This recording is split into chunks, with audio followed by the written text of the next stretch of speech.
Crude oil prices have surged following the West Asia conflict, and our Prime Minister has called for fuel conservation and reduction in the non essential travel. How serious is the energy import bill risk to the India's current account and fiscal math, and which sectors of the markets are most vulnerable?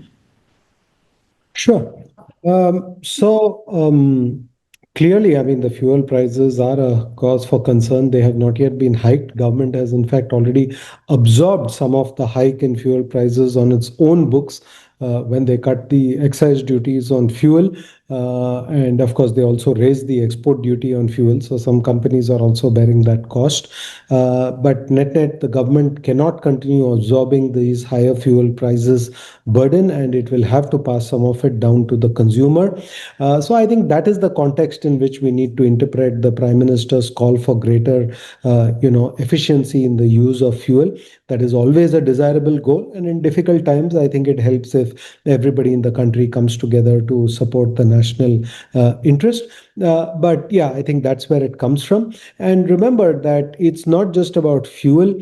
The disruption in supply chains, as I say, is crude oil, but it is also fertilizer, because remember, urea is nothing but a byproduct of ammonia, and ammonia is essentially something that is very often made from natural gas and sometimes also from crude oil.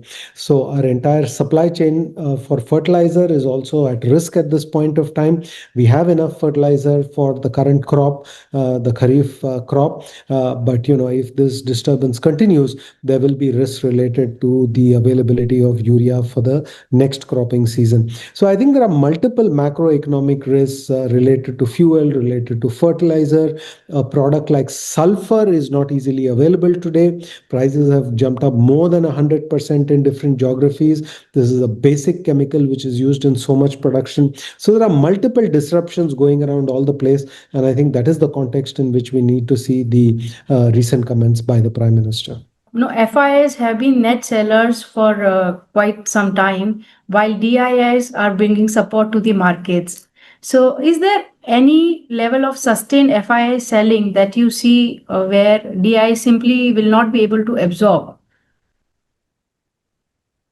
Same. I've spent many years in the market, Sonal, and I eventually came to the conclusion that it's hard enough to figure out how companies are doing and how their businesses are going to be doing.